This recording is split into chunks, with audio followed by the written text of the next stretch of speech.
Concernant la conférence de ce soir, elle initie le cercle vertueux de la confiance en soi, qui est un programme que j'ai créé en 2014. J'ai un petit peu l'impression par moment que ce programme était arrivé un peu trop tôt. Après de multiples sollicitations ces derniers temps, j'ai refondu ce programme pour le mettre, à mon sens, au goût du jour, avec cette actualité que nous avons, qui est, on va dire, assez chamboulée, assez intense pour cette année 2020 toute particulière. La deuxième conférence aura lieu la semaine prochaine, sur les mêmes horaires.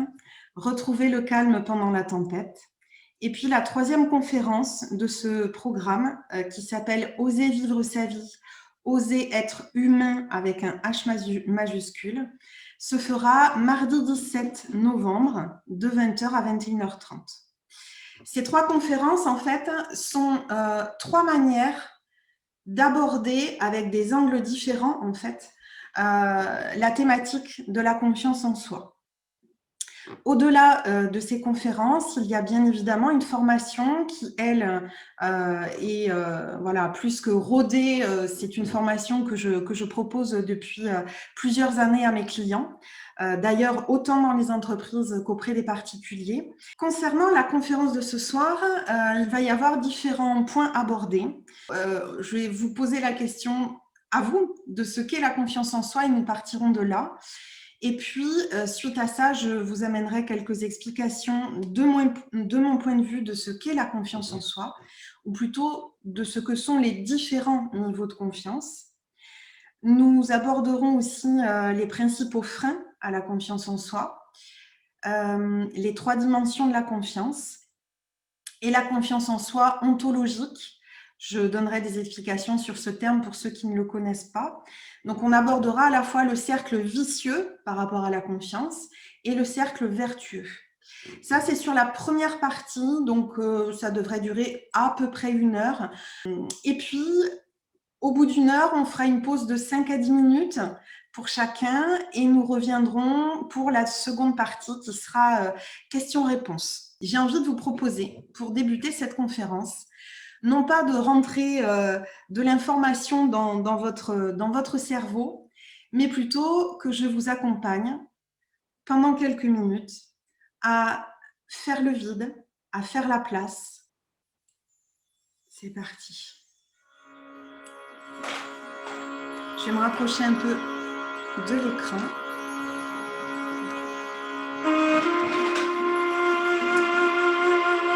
Pour commencer, je vous propose de vous installer bien confortablement dans l'assise de votre fauteuil ou de la chaise sur laquelle vous êtes posé.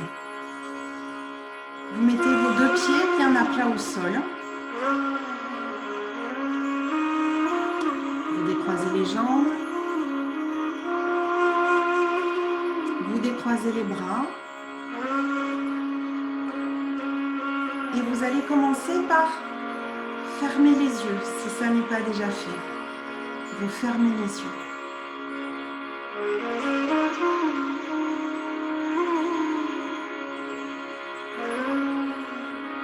Vous allez placer votre colonne vertébrale bien droite dans l'alignement, ou plutôt dans la perpendiculaire de votre bassin. Vous placez votre tête dans l'alignement de cette colonne vertébrale, ni en avant, ni en arrière, ni sur les côtés, juste dans le prolongement de votre colonne vertébrale.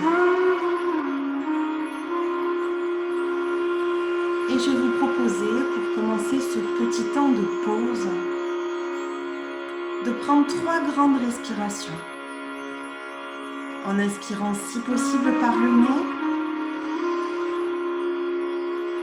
et en expirant par la bouche.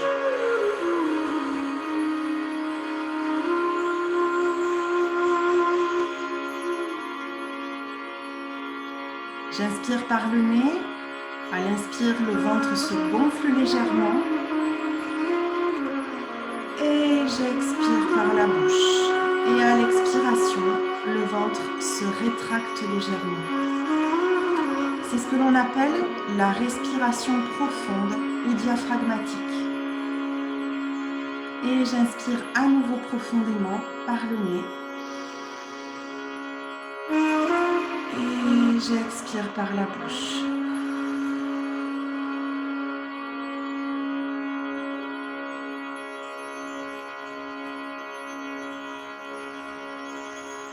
La respiration est un ancrage dans le moment présent.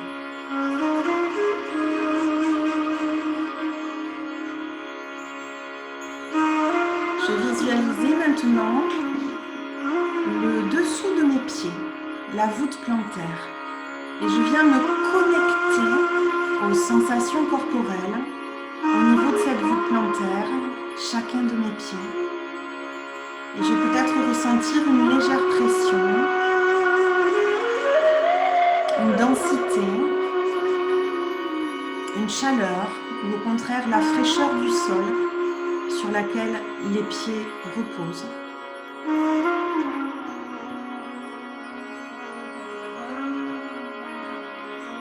Et j'imagine, depuis cette voûte plantaire, comme des toutes petites racines qui sortent de chacun de mes orteils et qui vont se planter dans la terre.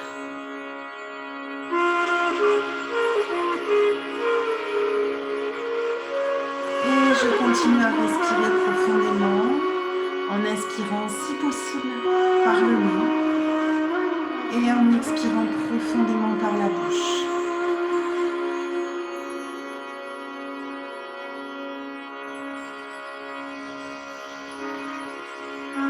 Je continue à visualiser le bas de mon corps et notamment ses pieds qui s'enracinent, qui vont dans la terre, dans cette terre-mère d'où nous puisons beaucoup d'énergie. L'énergie du vivant.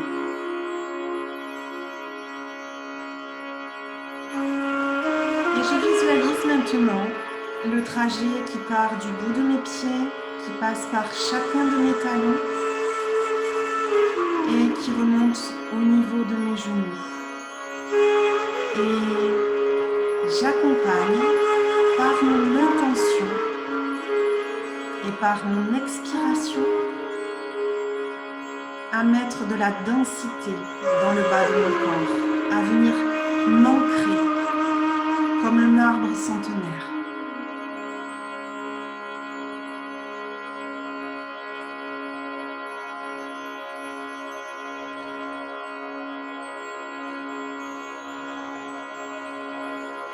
Je visualise maintenant des genoux jusqu'à mon bassin et je viens habiter cette partie de mon corps par la simple intention, par la présence et par l'écoute que j'accorde à cette partie de mon corps. Je viens me poser ici et maintenant.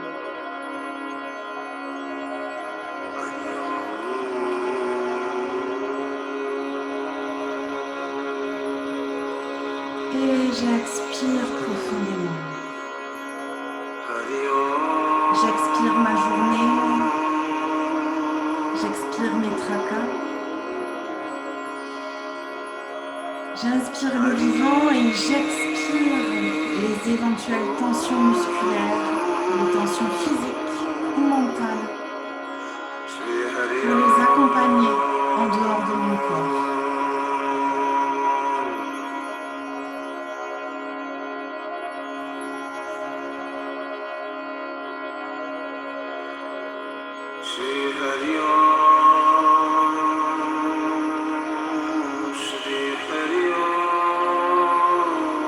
Je vais tourner mes paumes de main vers le ciel. Et depuis cet état de présence, je viens me connecter. Je viens me connecter aux sensations corporelles qui sont au niveau de mon visage. Et à chaque expiration, j'accompagne les éventuelles tensions musculaires logées au niveau du visage, du front, des globes oculaires, des joues, de la mâchoire inférieure. À chaque expiration, je relâche.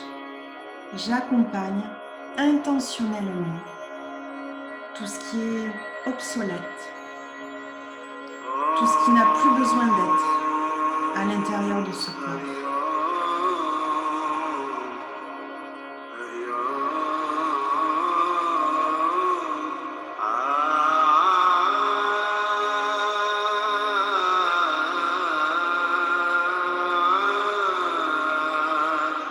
Je viens me poser.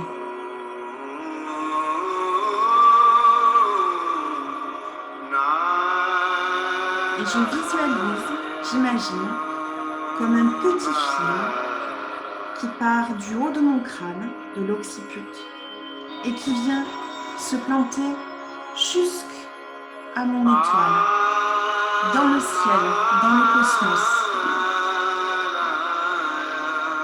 Et me voilà connectée entre la terre et le ciel.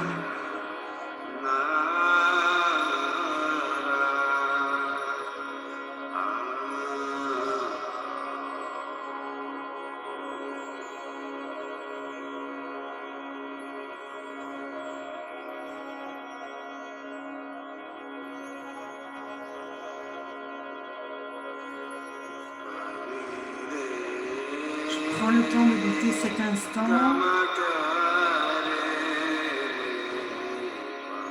Il n'y a aucune urgence à faire autre chose. La seule urgence, c'est être.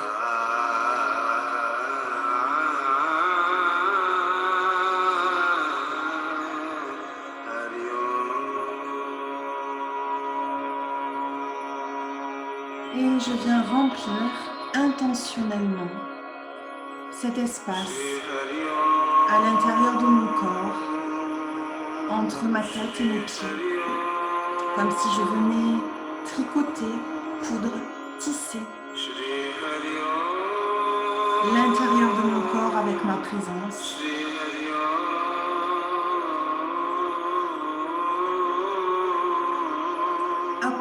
Pour clôturer cette méditation, alors on a été coupé par YouTube. Je vais vous proposer de frotter vos mains l'une contre l'autre, paume contre paume. Et quand elles sont bien chaudes, vous les passez délicatement sur votre visage et vous redescendez par l'arrière du crâne et les cervicales. Et on refait ça une deuxième fois.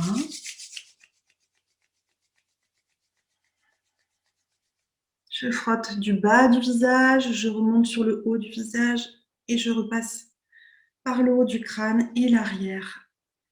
Voilà. Alors, eh bien, ma foi, ça fait du bien. J'espère que j'ai perdu personne en cours de route. Je vais essayer, je suis désolée, je ne maîtrise pas du tout Zoom. Je vais essayer de regarder, tous les participants sont là. Oui, c'est bon, impeccable. Allez, on continue. Du coup, vous avez vu, l'esprit, c'est comme un parachute. Ça marche mieux lorsque c'est ouvert. Oui, effectivement, l'idée, c'était de pouvoir faire la place avec cette petite méditation, de pouvoir faire la place, de pouvoir voilà, me désencombrer. Si vous regardez bien, tout au long de la journée, nous sommes vraiment sans arrêt bombardés d'informations. Certaines sont accumulées dans notre esprit. D'autres, on arrive à les évacuer en les traitant. Mais en fait, c'est très important à notre époque de pouvoir régulièrement faire le vide mental ou en tout cas faire le clair à l'intérieur de soi. Pour moi, l'hygiène cérébrale est tout aussi importante que l'hygiène du corps physique. Voilà. Alors, je vais faire appel à vous. J'ai envie de vous demander, comme je vous l'ai dit tout à l'heure, on va commencer déjà par de là où vous partez, c'est-à-dire certains d'entre vous, ceux qui ont déjà travaillé avec moi, ont pas mal d'informations concernant la confiance en soi et j'ai quand même envie de vous demander, c'est quoi pour vous, c'est quoi pour toi la confiance en soi? Donc pour ce faire, vous pouvez répondre sur le chat. Alors, j'espère que je n'ai pas besoin...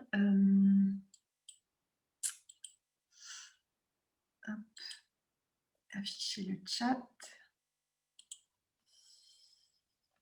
Ah, c'est le seul truc dont j'ai pas vérifié, que j'ai pas vérifié.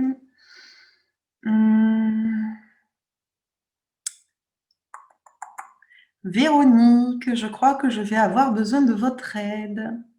Si vous avez la possibilité temporairement de remettre votre micro, je ne trouve pas comment activer le chat. Ou alors, ça veut dire qu'il faut que je sorte. Ouais, je pense qu'il faut que je sorte. Voilà. Alors, dans les réponses, être ma meilleure amie. Ouais. Ok. Quoi d'autre? Un état d'être. Bon, ça commence fort. Qui d'autre? Qui d'autre saurait me dire, c'est quoi pour toi la confiance? La confiance en soi, c'est quoi? Chacun a bien sûr le droit de noter ce qui lui vient comme ça lui vient. Il n'y a pas de... Voilà, on n'est pas à l'école. Donc, vous avez non seulement le droit de vous tromper. Je vois Philippe, j'imagine qu'il est en train d'essayer de taper quelque chose pour donner sa réponse. Allez, ne plus douter de soi. Oui, bien. Ok.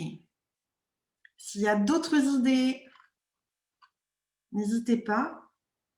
Évidemment, on va passer la soirée à amener des réponses par rapport à la confiance en soi. Je vais vous donner quelques éléments. Être conscient de ses capacités. Pas mal du tout. Ok, quoi d'autre? Ne pas se poser trop de questions, oser des choses, être audacieux. Super. Être vraiment soi. Se connaître. Ok, bon. Se connaître, ne pas hésiter. Atteindre l'épanouissement. Waouh. Vaste programme. C'est pas mal du tout, dites-moi. Hein. C'est pas mal du tout. Je me demande ce que je vais vous apporter là, du coup. Alors, je repars sur ne pas craindre le regard des gens. Ouais, ça en fait partie, tout à fait. Se sentir en paix dans le moment présent. Yes, génial. Allez, je laisse encore une petite minute si certains ou certaines veulent répondre.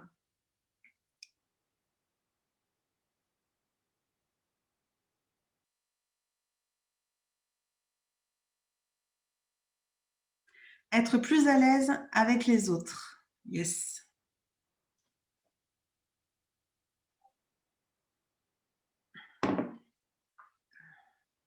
Allez, impeccable. J'ai vu de belles réponses. Alors, je vais commencer par amener, enfoncer des portes ouvertes en quelque sorte, puisque je vais vous donner quelques notions vraiment de base, histoire de récupérer tout le monde pour ceux éventuellement qui n'auraient pas ces connaissances-là, et c'est totalement OK. Donc, j'ai mis la vision banale. En fait, c'est être assuré de ses possibilités, croire en ses capacités. Et si vous regardez bien, même si je fais de la dysorthographie, j'ai mis avoir avec un S, pardon. Ce sont pour moi des avoir confiance. Ça fait partie des avoir confiance. Du coup, la confiance en soi qui est de l'ordre de avoir confiance en quelque chose, c'est ce qu'on appelle une confiance quantitative. C'est une confiance que je vais récupérer, que je vais aller collecter, que je vais aller accumuler. Et c'est ce que moi j'appelle les avoir confiance. Il y en a 7 en général que je vous ai noté là. Il y a dans ces confiances quantitatives, il y a notamment le fait d'avoir posé sa confiance sur des preuves. C'est-à-dire Dans ma vie, j'ai eu beaucoup de résultats dans tel ou tel domaine. J'ai été plutôt douée dans tel ou tel domaine. J'ai réussi. Et du coup, j'ai la preuve que je peux me faire confiance. Il y a ensuite l'avoir confiance qui est placé dans le regard de l'autre. C'est-à-dire, l'autre me reconnaît, l'autre m'accorde un regard, il m'adoube en quelque sorte. Et du coup, ma confiance va reposer dans le fait que l'autre, ou les autres d'ailleurs, me reconnaissent. En d'autres termes, si ce soir la conférence ne vous plaît pas et que je suis dans l'avoir confiance, ma confiance va chuter. Il y a le fait d'adhérer à un groupe. Évidemment, en tant qu'être humain, nous avons un instinct grégaire, un besoin d'appartenance. Et le fait d'appartenir du coup à un groupe, en général, va favoriser, va soutenir, va favoriser cette confiance qui est une confiance quantitative, une confiance que j'appelle aussi de surface. Il y a ensuite la confiance que je vais poser dans mes habitudes, mes expériences, mes sécurités. J'ai confiance, je suis bien dans la maison, j'ai confiance parce que j'ai mis plein de verrous sur la porte. Évidemment, ce que je vous dis est assez caricatural, mais c'est pour donner un petit peu le goût. Il peut y avoir une confiance qui est un peu plus subtile, mais qui pourtant fait bien partie des avoir confiance. C'est cette confiance qui est basée sur le calme et l'inaction. Vous savez un petit peu l'image du Bouddha dans sa grotte et ce Bouddha qui voilà, est d'un calme olympien et d'un calme avec une sagesse phénoménale. Et en fait, évidemment que c'est beaucoup plus facile d'être confiant, ou plutôt d'avoir confiance en soi, lorsque l'on arrive à se placer soi-même dans une situation de calme, d'inaction, et que, quelque part, nous sommes éloignés des vagues de la vie. Et du coup, du tumulte, de tout ce qui pourrait venir un petit peu nous chambouler, nous secouer. Il peut aussi y avoir cette confiance dans l'espoir, dans l'espérance, ou la confiance en la vie. Alors, je ne dis pas que ces niveaux de confiance sont mauvais en soi. C'est juste que vous allez voir qu'effectivement, et il y a eu déjà des réponses bien sûr dans ce sens, il y a une confiance qui est beaucoup plus profonde. Si je passe par ce type de confiance-là dans l'exposé, c'est justement pour vous permettre de prendre conscience et de discerner vos états, puisqu'ils peuvent être pluriels, de discerner quand est-ce qu'il s'agit éventuellement d'un état d'être, je vais en parler après bien sûr, ou quand est-ce qu'il s'agit d'un état d'avoir. Sachant que fondamentalement, on ne peut m'enlever que ce que j'ai, pas ce que je suis. Et ça, c'est hyper important à mon sens, encore plus dans la période actuelle où nous avons beaucoup de changements. Donc, grosso modo, voilà, vous avez les 7 avoir confiance. Alors, il faut savoir aussi que la thématique de la confiance, c'est une thématique qui a eu, en termes de publication, des pics assez importants. Il y a des pics, 2 pics notamment au XXe siècle et un pic qui est en train de se jouer actuellement sur le nombre de publications qui ont eu lieu par rapport à cette thématique de la confiance en soi. Donc, le premier pic, c'était dans les années 70-75. Le deuxième pic, c'était dans les années 2008 et 2010, où il y a eu à chaque fois une crise. La crise économique en 2008. En 73-76, je n'étais pas encore née, donc je n'ai pas tous les détails, mais je sais aussi qu'il y a eu pas mal de mouvements.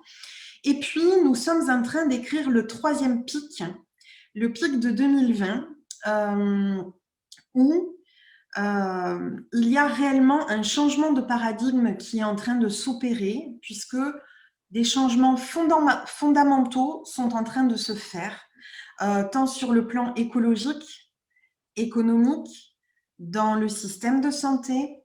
C'est sous-jacent depuis bien sûr plusieurs années et nous avions les prémices de tout un tas d'aspects déjà en 2019. Des changements assez rapides au niveau des entreprises, mais aussi des relations de pouvoir, des sociétés patriarcales et aussi bien sûr, des relations humaines et notamment des relations hommes-femmes. Nous avons passé à peu près, grosso modo, on va dire à peu près 5000 ans de société patriarcale. Il y a eu quand même quelques extras qui se sont faits, notamment en France, à l'époque de l'amour courtois, etc. Mais concrètement, nous sommes en plein changement de paradigme. C'est André Malraux qui disait « Le 21e siècle sera spirituel ou ne sera pas ».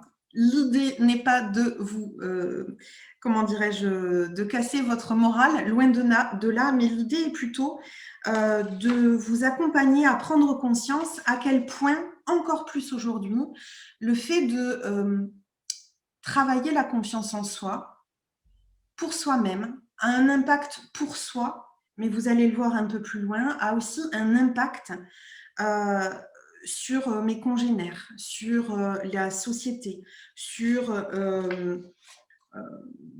les autres êtres vivants. Voilà. Donc la confiance en soi, celle dont je parle, qui est plutôt un état d'être et qui est du coup en dehors de ces avoir confiance, comme un changement de paradigme de la confiance, c'est avant tout, à mon sens, une qualité de relation et de connexion à soi-même. Un peu comme si je faisais un partenariat avec moi-même. Et comme je dis souvent à mes clients, jusqu'à preuve du contraire, la personne avec qui je vais passer le plus de temps dans ma vie, c'est quand même bien moi. Donc, et je suppose que c'est pareil pour vous. Donc, la confiance en soi, celle dont je vais parler ce soir un peu plus en détail, c'est avant tout une qualité de relation à soi-même et une connexion à soi-même. C'est donc un état d'être. Nous sommes dans une confiance qualitative. Alors, j'ai commencé à introduire le sujet de la confiance en soi et j'ai envie de vous proposer, avant d'aller dans les aspects les plus positifs, et vous inquiétez pas, on ira dans ces aspects-là, j'ai envie de vous proposer qu'on aborde certains de nos fonctionnements, qui sont des fonctionnements qui vont éventuellement limiter ou favoriser notre état d'être ou notre état d'avoir confiance. Nous avons, en tant qu'être humain, donc au niveau du cerveau, il y a différentes couches qui se sont rajoutées les unes après les autres au fur et à mesure que l'être humain a progressé à travers l'évolution. Donc nous avons le cerveau reptilien qui est plutôt la partie la plus ancienne, le cerveau le plus archaïque de l'être humain. Nous avons au milieu, à l'intérieur, au milieu, nous avons le limbique, qui est le cerveau un peu plus lié aux mammifères que nous sommes, puisque nous sommes des animaux, des mammifères. Et puis, il y a par-dessus le cortex, qui est à la fois avec un cortex préfrontal, la partie dont les bouddhistes et les méditants et les indiens notamment parlent de la glande pituitaire et la glande pinéale, qui sont deux glandes, notamment celle du préfrontal, qui on appelle aussi le troisième œil, ou Ajna Chakra. Et par rapport à toutes, comment dirais-je, ces couches avec lesquelles nous pouvons converser dans notre cerveau, il y a des habitudes qui ont été prises à travers les âges, des habitudes de fonctionnement et qui font que nous avons une partie de notre cerveau qui fonctionne en mode automatique ou mode survie. Et puis, une partie du cerveau, la plus récente, et notamment cette partie du préfrontal, qui nous permet d'être dans un mode adaptatif ou un mode créatif. Donc, là, j'ai affiché nos filtres, les principaux, liés à nos avoir confiance. Ils font partie du mode survie, c'est-à-dire la partie la plus archaïque, et en même temps, il y a une part du limbique qui intervient dedans. Donc, le cervelet et le limbique sont notamment pas mal sollicités par ces filtres-là, avec donc différents aspects. Vous allez peut-être vous y retrouver, hein, moi je m'y retrouve aussi dedans, hein. Il y a notamment ce fonctionnement de rumination, c'est ce qu'on appelle le mental, pas le mental du sportif vainqueur, hein, mais vraiment le mental obsessionnel. Vous savez, ce petit hamster qui tourne dans sa roue. J'ai rajouté ce mental si menteur. Il y a ensuite, dans notre manière de fonctionner et de penser, de réfléchir, plus de penser d'ailleurs que de réfléchir, il y a nos cadres de référence, nos croyances limitantes. On retrouve aussi la morale que l'on met sur tout et de manière très souvent bien plus inconsciente que ce qu'on ne peut le penser. Nos conventions intérieures, nos a priori, le stress chronique pardon, qui coupe de l'homéostasie. Donc l'homéostasie, c'est la faculté en fait qu'un corps, qu'un être vivant, mais un corps, peut avoir de se régénérer.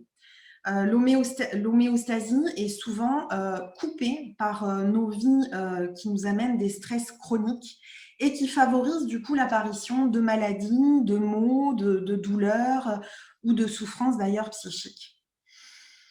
Les sentiments font partie aussi de nos filtres. C'est-à-dire, quand je dis filtre, pour que vous compreniez bien le lien avec avoir confiance, c'est qu'en fait, quand je suis en mode survie et que j'essaie d'accumuler de la confiance en moi par différents moyens, je vais en parallèle essayer de protéger ces avoirs. Donc, je vais me mettre un peu en mode survie, c'est le terme juste, et du coup, ça va déclencher tout un tas de fonctionnements cérébraux qui sont là pour essayer, à la base,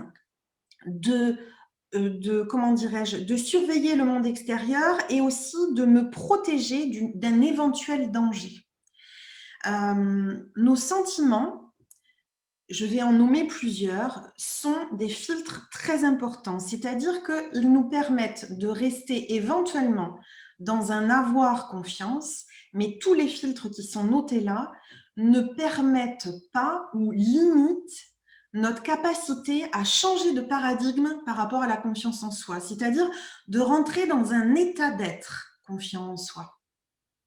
Cette fameuse relation à moi-même, où je vais être en amitié avec moi-même, pour reprendre un petit peu des mots qui ont été dits par une des participantes, je ne sais plus qui. Donc, il y a dans nos filtres les jugements que l'on peut se faire sur soi-même ou que l'on peut avoir vis-à-vis des autres, la culpabilité que l'on peut se donner ou que l'on peut recevoir de quelqu'un d'autre, mais en tout cas que l'on va alimenter si la personne me donne de la culpabilité et que je ne suis pas OK avec ça, je ne l'alimente pas, mais si je l'alimente, c'est que voilà, je rentre dans ce mécanisme. Les doutes sont des pensées et voire même des sentiments. Il faut imaginer que dans sentiment, il y a le mot de mental. Donc un sentiment, c'est cérébral, c'est généré par mon cerveau, par mon esprit.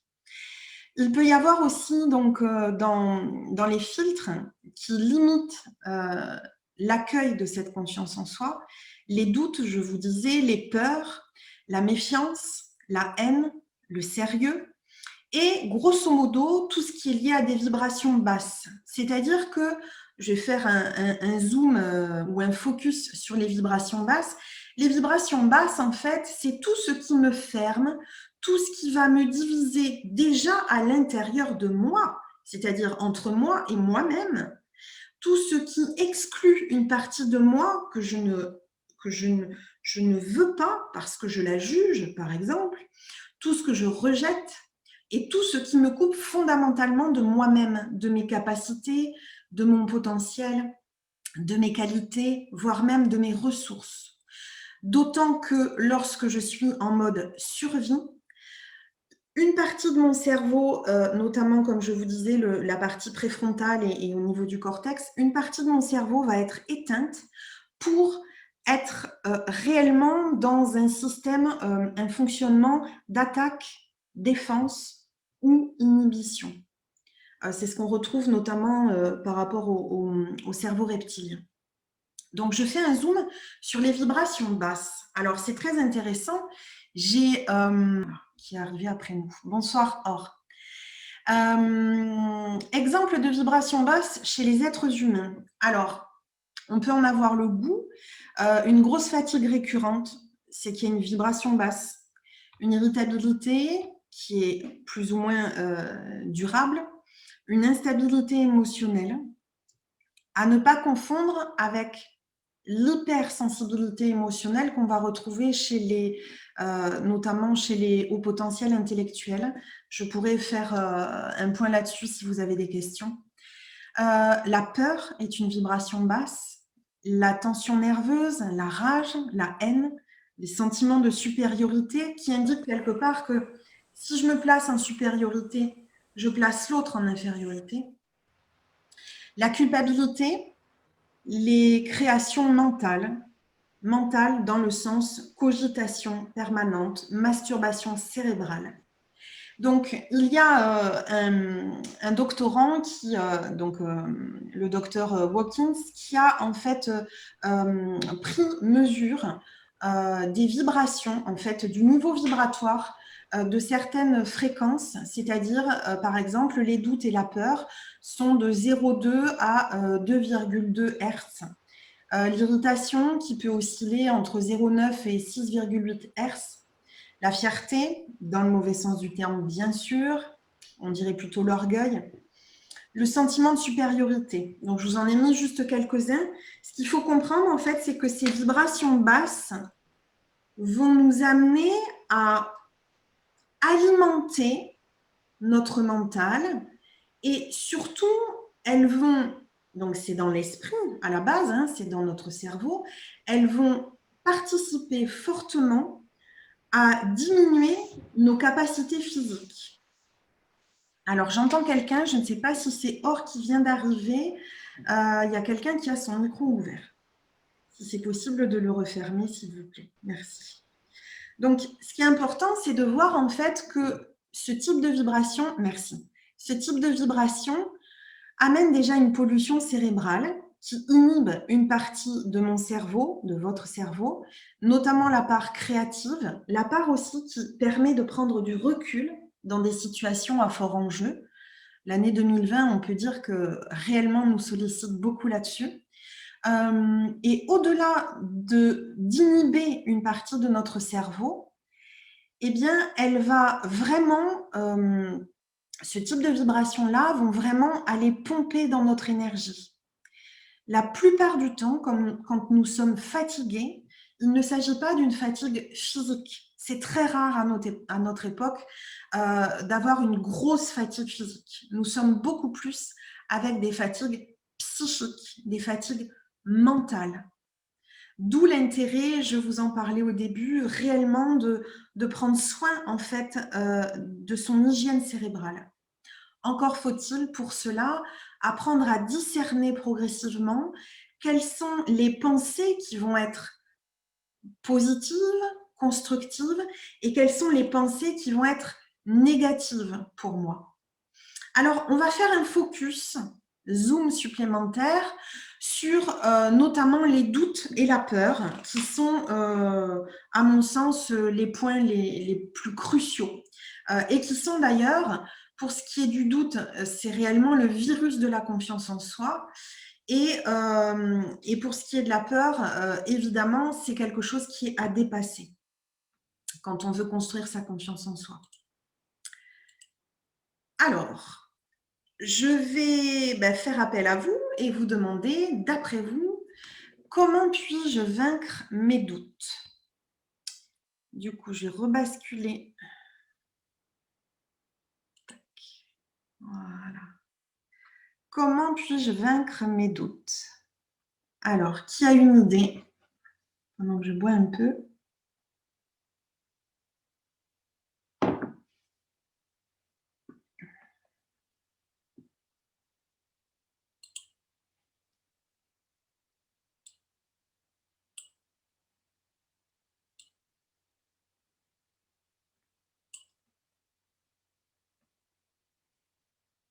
Alors, je n'ai pas de réponse. Ne pas les écouter. Super, merci Florence. Élodie, en les affrontant. Trouver des preuves. Intéressant, intéressant. Alors, ce que je vais faire, je verrai après s'il y a d'autres réponses. Hop, je vais retourner sur le diaporama. Alors, les doutes, concrètement, ce sont des pensées parasites. Ce sont des pensées qui nous traversent et qui sont destructrices. Ce qu'il faut savoir, c'est que la plupart du temps, quand une pensée nous traverse, nous n'avons pas le recul pour nous dire cette pensée traverse mon antenne parabolique. Ce n'est pas ma pensée, c'est une pensée qui est venue dans mon champ cérébral et je l'ai fait mienne.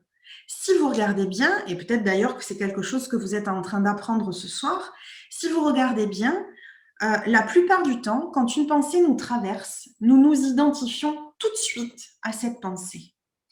Du coup, j'ai envie de dire un premier élément de réponse, et c'est pas très loin de certaines réponses qui viennent d'être données, c'est que les doutes qui me traversent ne sont pas mes doutes. Ce sont des doutes, des pensées qui s'appellent des doutes. Et la première chose, c'est de ne pas faire de ces doutes mes doutes. Voilà.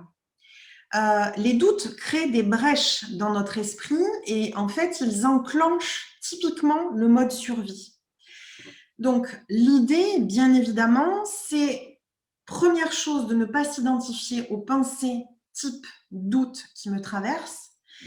Pour savoir quel est concrètement le goût d'un doute, ben, c'est quelque chose qui va me diviser. C'est quelque chose qui va me couper en deux et qui va avoir tendance à stopper mon élan, ou en tout cas à le limiter. L'idée, c'est effectivement de changer de vibration. Vous allez voir ce soir en fait que nous sommes réellement des émetteurs et des récepteurs vibratoires. Passer dans le monde de la confiance, c'est justement ne plus être focus sur les doutes qui peuvent me traverser et créer une détermination coûte que coûte à avancer, à aller dans la direction que j'ai envie de prendre. Alors, je lirai les autres commentaires après, puisque quand j'ai le PowerPoint, malheureusement, je ne vous vois pas. Il y a aussi une confusion entre la méfiance et la prudence. Souvent, mes clients me disent ben, les doutes, en fait, c'est constructif, c'est constructeur, ça peut construire ma pensée, ça peut m'aider à me remettre en cause ou en question. Vous verrez après d'ailleurs qu'il y a une différence entre les deux, en tout cas à mon sens. Et les doutes n'ont jamais rien amené de positif, de constructif. Les doutes ne font que dans un jardin où vous voulez faire pousser des fleurs, les doutes ne font que rajouter les mauvaises herbes. C'est-à-dire que réellement, les doutes ne sont que des perturbateurs, des parasites. Voilà. Donc, la méfiance n'est pas nécessaire. Elle fait partie du monde du doute. La prudence, elle, par contre, n'exclut pas le fait d'être confiant en soi. Je peux avancer en étant déterminée et en même temps en faisant preuve de prudence. Ça, j'en fais part aussi parce qu'il y a souvent un mélange sur ces domaines-là. Il y a aussi un mélange souvent sur la remise en cause et la remise en question. À mon sens, la remise en cause cherche une réponse liée au pourquoi ou à qui la cause. Cherche quelqu'un ou quelque chose qui est la cause de ce pourquoi j'en suis arrivée là. Ça veut dire qu'en fait, il y a vraiment une référence au passé. Donc, il faut imaginer, je vous donne quelques notions assez rapides pour les gens qui m'entendent parler pour la première fois ce soir, c'est peut-être un peu complexe. Surtout, n'hésitez pas en deuxième partie à me poser des questions. En fait, le passé, notre manière de réfléchir, ou plutôt de penser, si elle est focalisée sur le passé, Dites-vous bien une chose, c'est que toutes les questions liées au pourquoi sont focalisées sur le passé, donc ça en fait beaucoup en général. Si je suis focalisée sur le passé, c'est comme si j'avais un élastique accroché à un mousqueton dans le milieu de mon dos et que j'essayais d'avancer et qu'en même temps, j'étais complètement tirée vers l'arrière. La remise en cause et la méfiance ont exactement les mêmes impacts, les mêmes résultats. Ça me freine et ça a tendance à me mettre en arrière. Je suis méfiante. Pourquoi?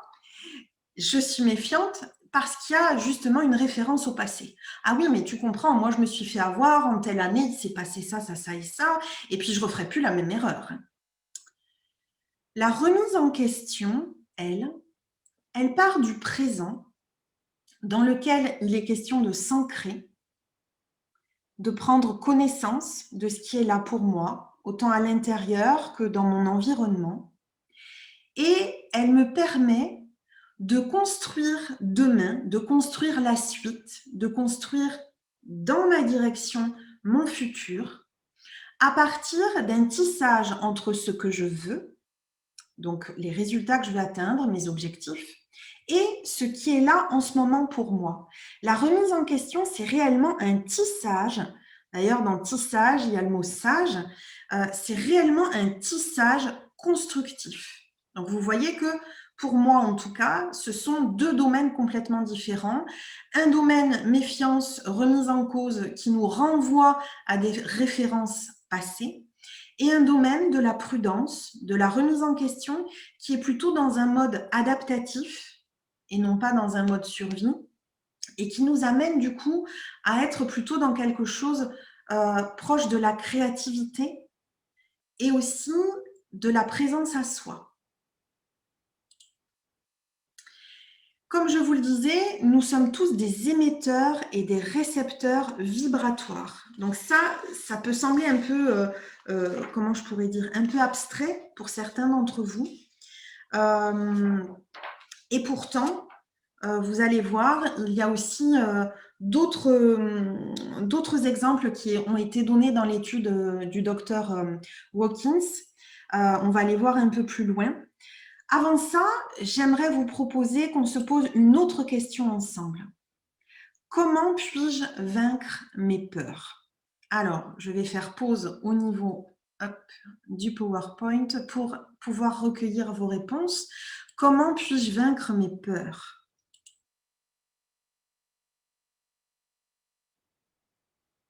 Alors, recueillir des conseils, des avis. OK. Oser se dépasser. Super, oui. L'accompagnement, oui. En les affrontant. Alors, c'est pas mal du tout, on amènera des compléments de réponse, des précisions. Leur faire face. Ouais, super. OK. J'ai des super réponses là. Alors, je retourne sur le PowerPoint. Eh bien, effectivement, les peurs, concrètement, sont des sentiments qui sont des constructions mentales. Sentiments mentales. Ce sont des constructions mentales. J'ai mis sentiment en deux mots, justement pour que vous puissiez vous rappeler de ce moyen mémotechnique. Et les peurs sont basées sur l'illusion et le passé. Alors, je précise bien quand je dis peur, parce que la langue française est assez subtile, je ne parle pas de la peur quand l'éclair et la foudre tombent là à l'instant T et que ça fait un bruit et que je frissonne d'un coup. Ça, c'est la peur émotion. Je parle bien sûr de la peur pensée, celle qui est par anticipation. Anticipation de l'avenir avec une référence au passé. Comment voulez-vous, quand je suis dans un état de peur, comment voulez-vous que je sois connectée à l'instant présent? Je suis un morceau dans le futur que j'anticipe et en plus, je suis en référence au passé. Donc, ce qui est très important, c'est effectivement d'intégrer que nos peurs, et c'est humain, il n'y a pas de jugement à porter là-dessus, c'est humain d'être traversé par des peurs, mais que nos peurs sont basées sur des illusions et sont basées sur une référence au passé. Les peurs, elles aussi, ont un impact énorme déjà à l'intérieur de nous, c'est qu'elles nous divisent. Je suis partagée quand j'ai une peur. Ah, j'ai envie de le faire, je désire le faire, mais oups, j'ai peur. L'antidote premier de la peur en termes de vibration, c'est comme vous l'avez vu marqué, c'est en fait de passer d'une vibration de peur qui divise à une vibration d'amour. Je ne parle pas d'un amour nécessairement porté sur une personne ou même sur un objet ou une passion. Je parle d'un amour qui englobe, un amour qui inclut, un amour qui, un peu comme l'amour que l'on peut porter pour un enfant, qui, même s'il nous a fait la pire des bêtises dans la journée, logiquement, on continue vraiment à l'aimer. Voilà, donc je parle de cet amour-là. Un amour réellement qui s'approche quelque part, qui tend vers un amour inconditionnel. Alors, vous allez me dire, ouais, ok, alors j'ai envie de faire un truc, au lieu de me mettre dans la peur, je vais essayer de vibrer l'amour, ok, mais si je suis face à un danger, je fais quoi? Alors c'est une question que je viens de me trouver à moi-même. S'il le faut, personne ne l'a pensé, mais c'est pas grave, je vais y répondre.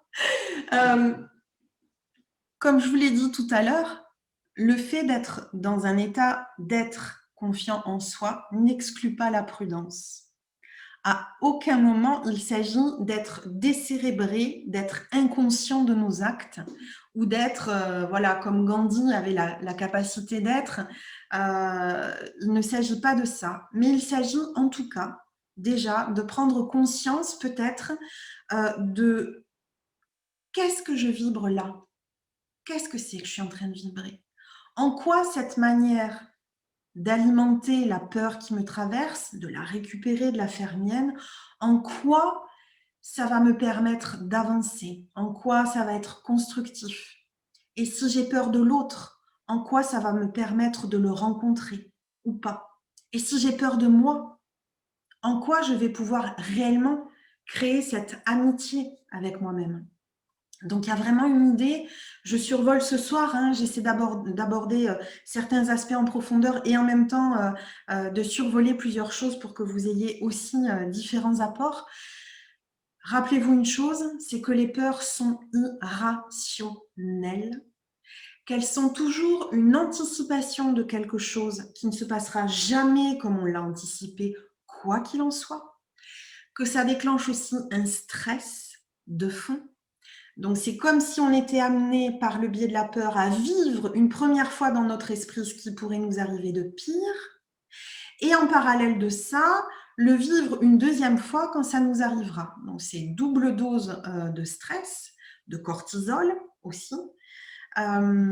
Et concrètement, la peur me divise. La peur me fige, sachant que le mouvement de vie est concrètement un mouvement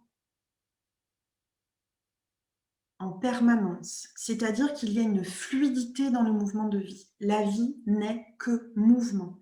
C'est une vibration en continu. La vibration de la peur, c'est comme si elle éteignait un maximum de choses. Alors, je vous donne quelques vibrations hautes, toujours par rapport à la thèse que le docteur Hawkins a fait. La générosité, on monte à 95. Il faut imaginer que la peur, les doutes, on était entre 0,2 et 6,9 de mémoire. Donc, générosité, on est à 95 Hertz. La gratitude, 150. La compassion, 150 aussi et plus. L'amour pour des êtres vivants, on est aussi à 150 et plus. L'amour inconditionnel, celui dont je vous parlais il y a 2-3 minutes, qui est à 205 Hertz. Et la vibration aussi des prières. Vous savez bien que ma position est une position où je ne rentre pas dans les aspects religieux. Néanmoins, que vous fassiez partie ou non d'une religion, vous n'avez aucune obligation de faire partie d'une religion, à mon sens, pour prier. vous pouvez tout à fait, dans les moments difficiles, vous mettre en état de prière et c'est réellement une vibration profonde, une vibration haute qui permet d'augmenter en fait son niveau vibratoire. Voilà. Donc nous sommes des émetteurs et des récepteurs vibratoires. Si je construis véritablement cet état d'être confiant ou confiante en moi, je vais, quoi qu'il en soit, basculer fondamentalement dans un autre niveau vibratoire. Ce qui va avoir un impact d'abord sur mon esprit, sur ma capacité à entreprendre, à oser, à aller dans l'audace, à me challenger, et au-delà de ça, à concrétiser réellement ce que je souhaite profondément, concrétiser mes rêves, et aussi de pouvoir entretenir mon véhicule, notre véhicule, celui dans lequel nous sommes pour la durée d'une vie, notre véhicule corporel. Puisque plus je vais avoir des vibrations hautes, je vais être d'ailleurs dans des vibrations hautes, plus l'homéostasie va pouvoir fonctionner. Voilà, l'homéostasie, je rappelle, c'est réellement comment dirais-je, la capacité du corps ou de tout organisme à se régénérer. Voilà, donc la cicatrisation et tout un tas d'autres aspects. Alors, je voudrais du coup faire une sorte de synthèse. J'espère que ça sera suffisamment clair pour vous. Avant d'aborder la dernière partie, il nous reste quelques diapositives et puis nous allons pouvoir aborder, je suis quand même pas trop mal au niveau du timing, je suis contente. Nous allons pouvoir aborder après la deuxième partie, on fera 5 à 10 minutes pardon, de pause d'ici peu du coup. Il y a, à mon sens, 3 niveaux de confiance. On va commencer par lire vers le bas. La confiance profonde en soi, c'est celle que j'appelle l'état d'être ou la qualité de relation que je vais entretenir avec moi-même, entre moi et moi-même, ou pour ceux qui sont un peu plus aguerris, entre soi et moi-même. Cette qualité de confiance va me permettre de vibrer autre chose. Elle va me permettre aussi, du coup, de changer de paradigme et de ne pas être dans juste cet avoir confiance et ces confiances ordinaires qui me poussent, quoi qu'il en soit, à cumuler, à collecter, à accumuler des avoirs. Ce mode survie. Si je dépasse ce mode survie, étant donné que nous sommes tous des êtres interconnectés, on le voit maintenant aussi dans des études qui sont faites, notamment dans l'étude des végétaux, certains le savent très probablement. On a remarqué dans l'étude des forêts, des arbres, qu'en fait, tous les arbres sont interconnectés par leurs racines. C'est ce qu'on appelle des mycorhizes. Ce sont des petits champignons qui viennent transmettre l'information entre les racines des différents arbres. Et chaque arbre dans une même forêt est connecté à tous les autres arbres et bénéficie d'ailleurs de la connaissance et de l'expérience des autres arbres. Donc c'est phénoménal, je trouve. Et en fait, concrètement, ça n'est plus approuvé pour ceux qui sont déjà dans des démarches de recherche. Ça fait des années que je m'y intéresse. Vous pourrez me demander, si vous le souhaitez après, comment dirais-je, des sources. Tous les êtres humains sont interconnectés. Si au jour d'aujourd'hui, je prends le temps réellement de faire connaissance avec moi-même de manière plus profonde, c'est-à-dire d'accepter quelque part mes failles, ou plutôt mes imperfections, qui sont juste des points que je peux progressivement optimiser si j'en ressens le besoin. Si je prends le temps d'être réellement en connexion qualitative avec moi-même, à mon sens, obligatoirement, ça va rayonner sur les autres êtres humains.